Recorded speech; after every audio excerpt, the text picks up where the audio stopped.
Thanks, Andrew, for that kind introduction. Thanks to Brian and everybody here at McLaurin for the invitation to be back here. I love Minnesota. Lived here for 15 years, and I miss it. I remember this as being a pretty typical winter day. You know, the palm trees swaying in the breeze, and it's great. So I'm here to talk about the free market. And I realize that we're doing so here in the business school at the University of Minnesota. And there's a lot said in a place like this about the free market. And there's a certain kind of ideology about freedom and the free market that I'm going to challenge today. And what I want to do is call our attention to start with to the contrast between two different ways of talking about the economy in our society. On the one hand, you have this very strong idea of the free market and freedom of opportunity, freedom of choice, and the rhetoric of freedom is used very heavily. And on the other hand, when you talk to people about the economy, you also get this sense of a certain kind of fatedness that comes with the economy. And so the economic crisis that broke in 2008, derivatives and credit default swaps and all of these things that were happening somewhere else, but were throwing people out of work and out of their homes here, this sense that there's something enormous and uncontrollable, or at least controlled by somebody else, about the economy. You read Dilbert cartoons. Anybody read Dilbert cartoons? Right, a sense that it's not just blue-collar workers, but it's white-collar workers that feel a sense of unfreedom in their work, in the cubicle world. Advertising everywhere. People feel besieged by advertising. We hear that our shoes are made by young girls in Thailand making 30 cents an hour, and we feel like we'd like to do something about that, but we feel like there's nothing we can do, like there's a real sense of unfreedom there as well. What I want to do then is contrast these two ideas, this rhetoric of freedom on the one hand, and this sense of unfreedom when it comes to economy on the other hand. And what I'm going to do is argue that these two things are not just kind of opposing forces, but they're actually related. The one comes from the other. And the argument goes something like this. In a free market worldview, freedom means doing what you want. And there are no common ends to guide what each person wants then. So in the absence of common ends, all there is power. Sheer arbitrary power of one will against another. So in other words, you want what you want, I want what I want. There's no objective standard to say that one want is better than the other, and that's what we call freedom. But if there is no standard to say that one want is better than the other, then the one with the most power wins. And that's the basic sort of argument that I'm going to be leading us on in the next 40 minutes or so. So these two prevalent attitudes, are they related? I'm going to argue that they are. The first thing I'm going to look at then is free market ideology, free market rhetoric. And I'm going to look at Milton Friedman, not Thomas Friedman, who also writes on economic things, but Milton Friedman, who was and remains one of the kind of large looming figures in free market economics. He won the Nobel Prize. The University of Chicago's very famous business school is named for him.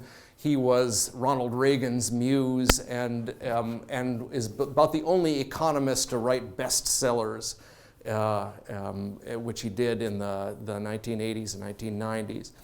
And he takes on a fairly uncontroversial economics textbook definition of what a free market is. He says that a market is free if exchanges are bilaterally informed and voluntary. So informed on the first hand, right? As long as there's no deception going on, you're not trying to sell a house full of termites that you haven't revealed to the other person. As long as there's no deception going on, it's informed. The price, he says, is the only thing that a person needs to know. The price transmits the only information that you need. You don't need to know why pencil prices have gone up. You just need to know that they've gone up, and you'll wear your pencil down to a stub before buying a new one. The price, he says, is all the information that you need. So it needs to be informed and voluntary. Voluntary, on the other hand, means no external coercion, and by this he primarily means no influence from the state. And people then are getting what they want. There's no agreement necessary on what's desirable. You can exchange wrestling videos for rosaries. It doesn't really matter. All it matters is that people are getting what they want. And as Friedman says, a free market economy gives people what they want instead of what a particular group thinks they ought to want. This is a quote from Friedman. Underlying most arguments against the free market is a lack of belief in freedom itself. End quote. So what does freedom itself mean? Freedom itself means pursuing whatever you want without interference from other people. Pursuing what you want without interference from other people. That's free. Okay? So two presuppositions that I want to look at. One presupposition is that freedom is defined negatively. Right? It means freedom from others, a lack of external interference. Now, this approach is agnostic about the positive capacities of each party to a transaction, how much power each party brings to the transaction, for example. Agnostic about that. To be free, it suffices that there's no external interference. And the second presupposition is that there are no common ends. Ends meaning goals, right? Telos of what people want, right? People want what they want. And there's no objective standards for what's a good want or a bad want. Obviously, some things like murder are illegal and so on, but when it comes to buying things, there's no objective standards. People want what they want. Friedman thinks that marketers do not create wants, they just respond to what people really want. And where do wants come from? Friedman is agnostic on this question. People just have wants. They're internally generated. People want what they want. He doesn't know where they come from, and it doesn't matter, right? It just matters that you have them. Okay, everybody all right so far? All right, now I'm going to see if we can pull these apart using the Christian tradition, and I'm going to look to one of the great figures of the Christian tradition, St. Augustine, who wrote many, many centuries before Friedman. But what I'm arguing, of course, is that Friedman has this view of the human person that is not necessarily congruent with a view of the human person that you find in the Christian tradition. Now, in the Christian tradition, freedom is defined positively, not just negatively. Freedom means freedom for something, the capacity to achieve a good end, and is not just the absence of interference from others. You find this in Augustine's debate with the Pelagians. The Pelagians had this account of free will which seemed to make God's grace unnecessary, right? Pelagians thought, well, if there's a heaven and a hell, then you have to be rewarded for what you do, and more or less God's grace is not necessary. God stands back, sees what you do, and sends you to heaven or sends you to hell, right? Augustine says, no, that's not a full account of human freedom and God's grace. In Augustine's view, freedom is not just the absence of external interference. Augustine's view of freedom is more complex. It's not just a freedom from, a negative freedom, but a freedom for, a capacity to achieve certain worthwhile goals. And all of those goals are taken up into the one overriding goal or end, which is life with God. Right? So freedom is being wrapped up in the will of God, who is the condition of human freedom. This does not make any sense to Milton Friedman, right? But Augustine thinks that being wrapped up in God's will is freedom. That's what freedom is. Being is not autonomous. All being participates in God, which is the source of being.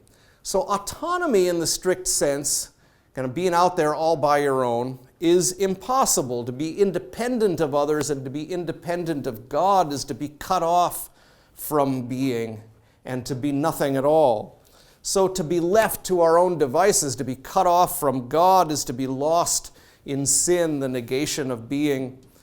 The Pelagians, for them, in order to be convicted of sin and rewarded for righteousness, human freedom must be in some sense external to divine grace, right? It wouldn't make any sense otherwise. They thought of us as kind of standing apart from God and choosing, and then God decides what our fate is, whether we go to heaven or whether we go to hell, right? So freedom for them is a kind of human power, and sin is an exercise of that power. For Augustine, on the other hand, sin is not a power, it's a weakness. Okay, let me say that again. For Augustine, to be able to sin is not a power, it's a weakness. It's kind of like, well, he uses the metaphors of slavery or sickness to discover the nature of sin. His confessions, he talks about his own condition before his conversion, where he says, I was bound by an iron not imposed by anyone else, but by the iron of my own choice. So sin is more like alcoholism, right? If you've got $20 in your pocket and there's an open liquor store, in the negative sense, you're free. Right? If nobody's stopping you from going in and getting a drink, then you're free, right? But Augustine says that's not freedom, right? That's sickness, that's slavery, right? Freedom is the positive capacity to achieve your true goal, which is life with God. And so you can't be just left alone. Somebody who's in that condition has to be brought out of that condition by other people and ultimately by God's grace, right? You don't just leave a person in that condition alone. They have to be moved by somebody else, by God, ultimately, in order to be free. You have to be able to be liberated from your own false desires. And that's the sense in which Augustine says freedom of choice. This is a quote again. Freedom of choice is not made void, but established by grace. Freedom of choice is not made void, but established by grace. You have to have this interference from God in order to be free, since grace heals the will, whereby righteousness may freely be loved, right? So freedom is something received. It's not just something exercised, right? And this is a fundamentally different view of desire than that of Milton Friedman. Augustine doesn't simply assume that individuals just have wants that are internally generated and that subsequently then enter into the social realm through acts of choice, nor does he assume that desires are simply real because people have them. Nor does he assume that what one really desires is fully transparent and accessible to one's own self. That's the title of the lecture, right? What do I want? I have this friend who every time you go to a restaurant, he opens up the menu and says, what do I want? Right? Bugs the heck out of me, right? But that's the idea, that it's not always apparent. I'm going to say a little bit more about this later. It's not always apparent to us what it is that we want. Desire, for Augustine, is a social production. It's a complex and multidimensional network of movement that pushes people and pulls people from outside of themselves, right? What you desire is often influenced by the people that you hang out with, right? To use an obvious sort of example. And here, Augustine is actually anticipated by many centuries, or he anticipates by many centuries the findings of modern psychologists. So Daniel Gilbert is a Harvard psychologist, and he talks about miswanting. This is from not a Christian point of view in particular at all, but it fits together really well with what Augustine was saying, many 15, 16 centuries ago. And Gilbert says, the Stones, that's the Rolling Stones, not the Flintstones, right, said you can't always get what you want. I don't think that's the problem. The problem is you can't always know what you want. And so he's done all of these experiments that show that, and other psychologists have done experiments on this too, that we base choices on predictions about the impact our choices will have on our happiness, but we're consistently bad at predicting what that impact will be. So we regularly overestimate, for example, how happy a positive choice, a new car, a new job, a bigger house, etc., will make us and how long our happiness will last. And that's what psychologists call the impact bias. And we likewise adapt more quickly to bad things that happen to us than we can predict. So we get used to things and we start taking them for granted. And this leads to mistakes in the choices that we make. Gilbert calls this miswanting. Experimental psychologists have also identified what they call an empathy gap, which is the difference between how one behaves in a hot emotional state, one of anxiety, courage, fear, sexual excitement, etc., right, the proverbial backseat of the car, and our ability to predict how we will behave in a hot state when we're in a cold state. Right? So it's long been known that people adapt and lose interest in shiny new things over time, and that people make bad decisions when they're in a hot state. But our inability to predict that these things will happen is something that few people have accounted for. We know that's going to happen, and yet we can continually forget that this is what's going to happen. And that inability is what produces miswanting. So we continue to make bad decisions in hot states, and when we find the pleasure derived from a thing diminishing, we move on to the next thing or event, and almost certainly make another error of prediction, and then another ad infinitum. So the latter is what some psychologists call the hedonic treadmill, the constant pursuit of novelty that inevitably disappoints. Right? What's the point of this? The point of this, again, is that our wants are not just transparent to us in a way that Milton Friedman assumes, and that you need for this ideology of a free market. And this is part of the Christian tradition to point this out, and it's also what modern psychologists are kind of catching up to the Christian tradition and realizing as well. Now, okay, that's the first of the two presuppositions that we looked at. The second presupposition that we're going to look at is about common ends. Now, an important implication of the idea of miswanting is that there are at least some things that human beings really want in some objective sense, a kind of end, goal, telos of human desire.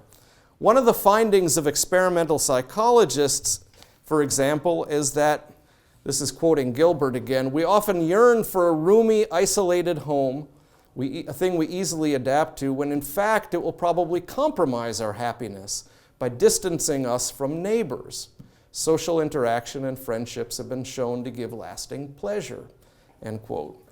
Now, implicit there is the realization that there are objectively desirable states of being, including the need for community, and that humans are generally bad at knowing what they are. The point is that one cannot tell what human beings really want simply by observing what they actually choose. Let me say that again. The point is that you can't always tell what human beings really want simply by observing what they actually choose. Now, the picture of the human person that emerges from all of this then is not of a kind of sovereign chooser who knows what he or she wants and then pursues it, but of a divided person whose own wants are not always clear to him or herself. Augustine's own exploration of the human person anticipated this by many centuries. What the psychologists, though, don't attempt to explain is why the person is so. And that's why you need Augustine, you need the Christian tradition. Augustine explains this by examining the human person in relationship to God. What emerges is a picture of the human person who is estranged from herself precisely because she's estranged from God, him or herself, right? Let me say that again. What emerges is a picture of a human person who is estranged from himself precisely because he's estranged from God. So healing the will is therefore the work of God. Augustine knows that whether something is free or coerced depends on an objective end, a telos, which is God. It's not enough to say that somebody is doing something without external interference. The real question is what they want a good thing or a bad thing, right? This is his argument that he uses for coercing the Donatists back into the church, which I don't think is a very good idea. But the larger point is that we desperately need not to be left to the tyranny of our own wills, right? I mean, think of this in terms of, I once almost married the wrong person, right? This would have been a really, really bad thing. And the week that the invitations were going to go out, I finally kind of wised up and called it off. And when I did, all of my friends said, "Oh, thank God," you know. And I said, "You bastards, why didn't you say something?" Right? You know, sorry for the language, but geez, come on, I'm dying here. I mean, because you're in that situation, you don't see what's going on, right? You need somebody from outside of you to shake you, right? That's what your friends do. Your friends don't always affirm you, right? Your friends are the ones who are gonna be able to kind of shake you out of that. And that's ultimately the way Augustine thinks of God, right? God is that grace that saves us from ourselves, saves us from our own wants, right? And shows us what we really want. And so just the simple absence of external force is not sufficient to determine whether or not an exchange is free. We have to consider the ends and have to be able to answer what really makes a person free. Right? What really makes a person free? And for that, you need theology, I think, right? Now, of course, you can take this in a very paternalistic direction and say, well, you don't know what you really want, but we know what you really want. And, you can create this kind of Soviet Union sort of command economy where there's a group of people that knows what you want and is going to tell you what you want and so on. Obviously, I don't think that's a very good idea at all. I'm not arguing against the free market and in favor of communism or something like that, right? What I'm saying is that in order to decide when is a market really free, you've got to have more criteria than simply saying, well, people are free from external interference, and so therefore it's free. In order to say when a market is free in a deep sense, in a real sense, you're going to have to ask more questions than that. And here's where it becomes problematic, right? We talked about at the beginning this sense that there's coercion going on, and that's what I want to take a look at. In the so-called free market economy, if you don't have any objective sense of goals or ends, then all you're left with is power. And the one with the most power wins. And that's what I want to talk about now, is show you how that works. Well, first of all, let me summarize the argument so far, right? Freedom means doing what you want. There are no common ends, so in the absence of common ends, all there is power, one will against another. You want what I want, but if there's no standard to say which one want is better than the other, then the one with the most power wins. Let me give you some examples of how that works in our economy. I'm going to just look at 4 different ways that works. Marketing, limiting consumer choices, power over employees, and state power to enforce so-called free markets. So marketing is one way you try to get people to do what you want them to do, right? Marketers know there's no agreed upon good. Sheer power remains. They're fairly unsentimental about it. You read marketing textbooks. There's a famous one by Richard Ott called Creating Demand, which is a wonderful thing. And in the intro, he's got all this stuff about how the consumer is king and freedom and yada, yada, yada. And the rest of the book is how to manipulate people, right? Creating Demand, it's called. And businesses, obviously, this is not an isolated example. Businesses spend billions of dollars on marketing and they expect it to work, right? It's not just the mere purveying of objective information. This is one of my favorite quotes from this old handbook on advertising. It aims to teach people that they have wants which they did not recognize before, right? And bottled water for dogs and cats. You didn't realize that that's what you wanted, right? So early marketing talks about the product, but most contemporary marketing is not based on providing information as it is with associating products with evocative images and themes and so on, which are not directly related to the product itself. And so does anybody know where this is from? Nothing, or it's seek the unusual, take another road, forget typical, embrace difference, leave ordinary behind. This is from Taco Bell, right? It's a tray liner from Taco Bell where there's everything ordinary about it, right? So non-commodifiable goods such as self-esteem and love and sex and friendship and so on are associated with products that really don't have anything to do with those goods. The desire for these goods is intensified by calling into question the acceptability of the consumer, what General Motors Research Division once called the organized creation of dissatisfaction. Isn't that a wonderful phrase? The organized creation of dissatisfaction. This is from an internal General Motors memo. Now, so as one marketer promises, advertising creates emotional bonds between consumers and products. It's about, he says, quote, creating mythologies about brands by humanizing them and giving them distinct personalities and cultural sensibilities. It doesn't work like a lobotomy does, right? But it's more like playing poker against somebody that can see your hand, right? And it's everywhere. Saturation is everywhere. What the Herbert Schiller says, what the record reveals is an almost total takeover of the domestic informational system for the purposes of selling goods and services.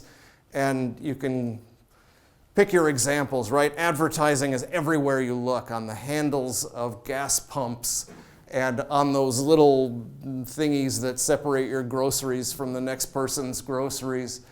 And for the men, right, on urinal cakes. There you go. And tray tables and airplanes, et cetera, et cetera. It's everywhere. So the idea that the consumer just stands apart from all of this is fantasy, I think. And in some ways it works because we think it doesn't work on us, right? Advertising works on everybody else, but it doesn't work on me, right? Image is nothing, obey your thirst, as the Sprite commercials used to say, right?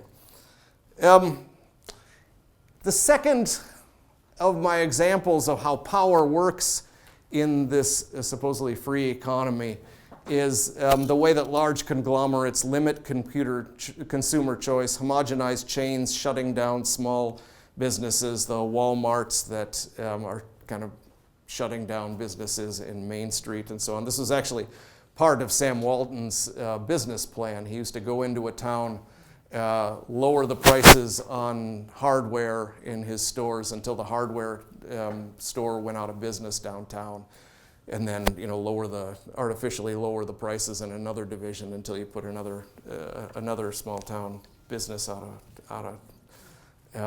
of work.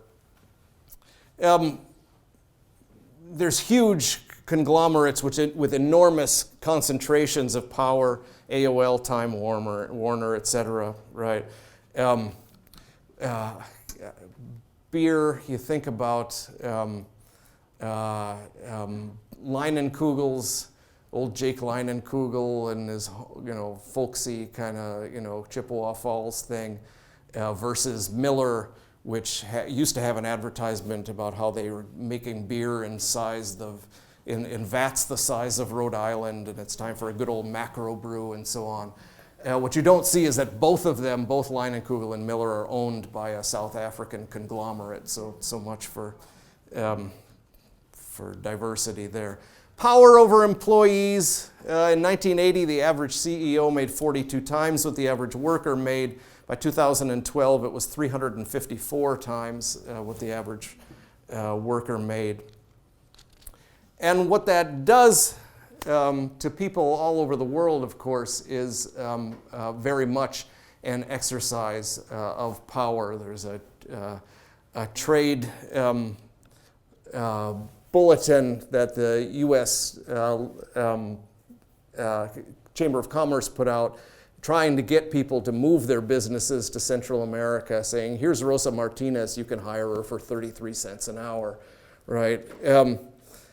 Now, why do people move their businesses overseas? Because they can, but also because, in a sense, they feel coerced into doing it. If we don't keep labor costs down, then other people's stocks prices will rise higher than our stock prices, and so on. And so we need to keep labor costs down. And this assumes that consumers seek power over workers. Meanwhile, managers seek power over consumers and workers, and stockholders seek power over managers and workers to keep stock prices up. And it's usually the people at the bottom of the scale, the laborers, who lose out in these dynamics of power.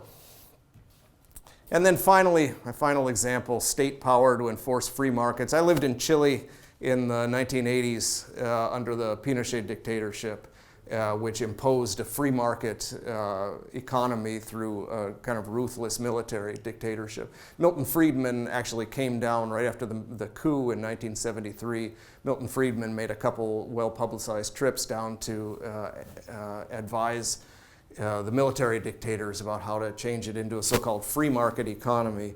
And Eduardo Galeano, a Uruguayan writer, says of that time, people were in prison so that prices could be free. You can multiply examples of this. Now, the point of this, again, is that in a supposedly free market economy, there are no objective goods, but if there are no objective goods, what's left is sheer power, and these are some of the ways that power works in our society. Now, what I want to get to then at the end here is this question of when then is a market free, right? Let's take Rosa Martinez making 33 cents an hour. Is she free? Well, Milton Friedman says yes, right? You offer 33 cents an hour. She's so desperate she has to take it. It's an exchange that's bilaterally informed and voluntary. Nobody's deceiving each other, right? What he doesn't look at is the disparity of power involved in that transaction, right? And he says that's nothing to do with this definition of freedom. A fuller definition of freedom then takes into account all of the things that are going on in this transaction and says this is not a free transaction at all. This is little better than slavery. This is taking advantage of someone's desperation. Right? And so you need to ask other sorts of questions in order to find out if this is a free transaction, if this is a free economy or not.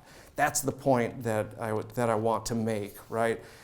Now, in Friedman's view, to ask if this exchange serves the common good, for example, is irrelevant to the question of whether or not the exchange is free.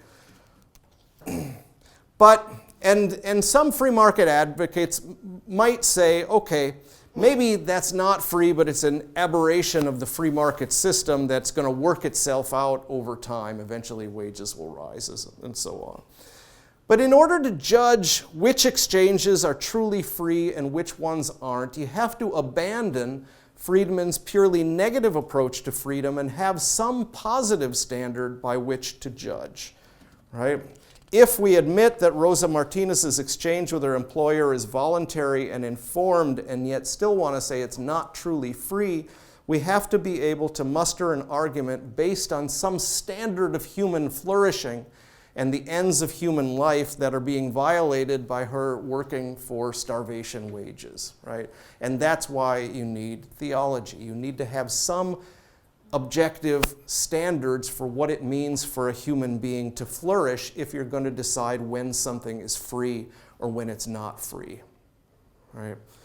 To enter into judgments about the freedom of particular exchanges then we have to abandon any claims for the goodness of the free market as such. The real question is, when is it free and when is it not free? And that means taking into account the ends of human life. Let me just close with a couple examples of what this might mean. That's Santiago under Pinochet. Let me give a couple of examples.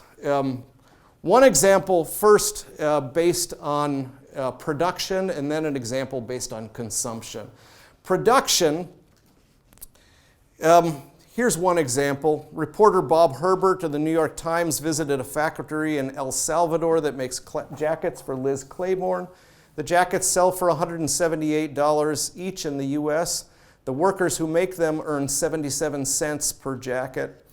The factory is surrounded by barbed wire and armed guards. A worker interviewed after her 12-hour shift told of being unable to feed herself and her 3-year-old daughter adequately. Her daughter drinks coffee instead of milk because they can't afford milk. The president of one of the companies that runs the plant says he admitted to Herbert that the wages are inadequate. If you really ask me, this is not fair, but then he offered a lesson in free trade. In the United States, if you want to buy a Honda Civic, you can shop around and always find cheaper ones. And this, he said, was what the clothing companies were doing. They're shopping around the world for the cheapest labor price. And that's, so armed guards, barbed wire, that's freedom, right? That's the free market.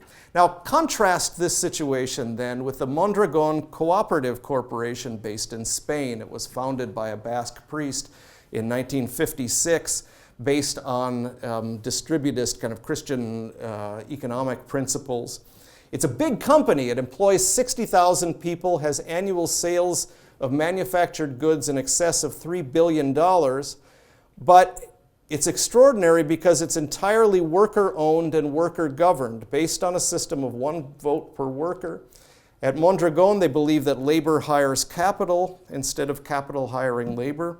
Their capital comes largely from a worker and community-supported credit union. The highest paid employee can make no more than 6 times the lowest paid. 10% of surpluses are given directly to community development projects. Not only is the company successful and laborers highly satisfied with their work, but the communities in which Mondragon plays a significant part enjoy lower crime rates, lower rates of domestic violence, higher rates of education, better physical and emotional health than other neighboring communities. Now, by Friedman standards, both the woman working in El Salvador and the person working for Mondragon are free. But by a richer standard, Christian standard of freedom, obviously the Mondragon Corporation is an example of what I mean by a free economy. One more set of examples, that from production, this one from consumption. Friedman thinks that when you look at a steak in the grocery store, the price is all you need to know. You don't need to know where it came from or how it was produced, as long as you can rely on the fact that it's good, it's not contaminated, it's good meat, and you see the price, that's all the information that you need to know. But the true story behind the shrink wrap is more consequential than that. A calf in the United States generally spends the first few months of life eating grass on the range, but typically the rest of its short life is spent in a feedlot ankle deep in manure. By nature, cattle are equipped to turn the grass that grows naturally on arid land into high-quality protein. To let cattle graze is considered inefficient these days, though, because it takes longer. So most cattle go from 80 to 1,200 pounds in just 14 months on a crash diet of corn, protein supplements, and drugs. They're given hormone implants, which are banned in Europe, to promote growth.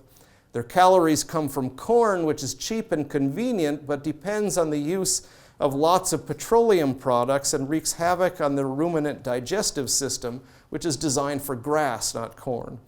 The only way to keep cattle from dying of bloating, acidosis, and abscessed livers on a grain diet is to give them steady doses of antibiotics. Still, many strains of bacteria survived. We used to be able to count on the fact that such bacteria raised in a cow's neutral pH digestive tract would be killed off by the acids in the human stomach. Now that the cow's digestive tract has been acidified by a corn diet, however, acid-tolerant strains such as E. coli have developed that when found in our food can kill us. So when the cattle are slaughtered, they are caked with feedlot manure, which is where E. coli reside. So rather than alter their diet or keep them from living in their own feces or slowing down the processing speed of the slaughter lines, the meat is, well, all of which is considered inefficient, the meat is sprayed with disinfectant and irradiated, and then it's shrink-wrapped and sent to your local supermarket.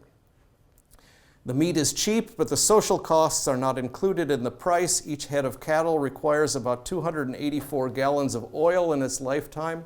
As Michael Pollan says, quote, "We have succeeded in industrializing the beef calf, transforming what was once a solar-powered ruminant into the very last thing we need, another fossil fuel machine," end quote. Runoff from the petroleum-based fertilizer has traveled down the Mississippi and created a 12,000 square mile dead zone in the Gulf of Mexico.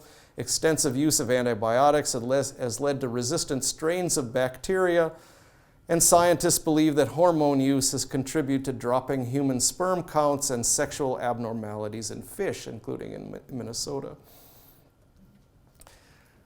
Oh, I hope I haven't ruined your appetite for dinner. I'm coming to an end here.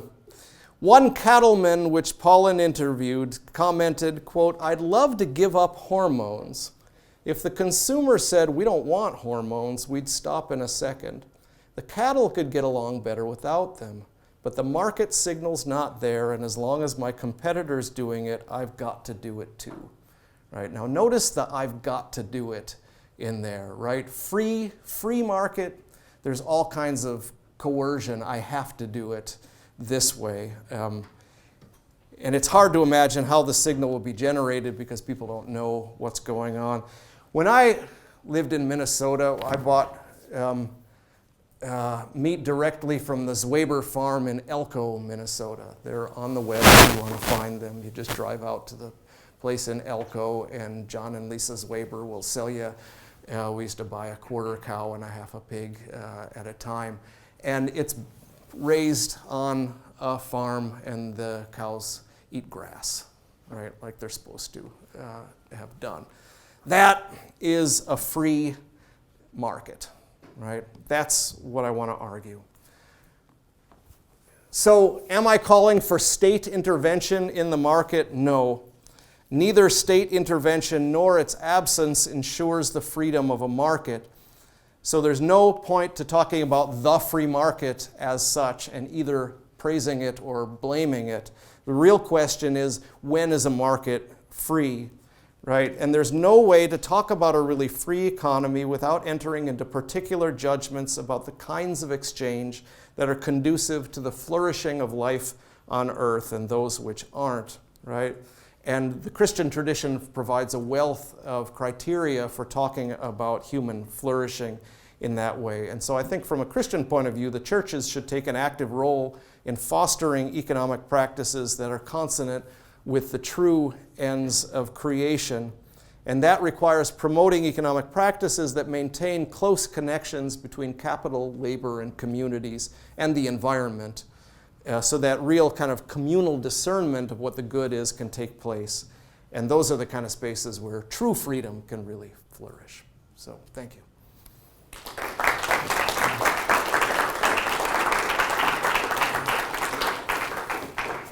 Thank you, Professor Cavanaugh. We are going to have some time for questions.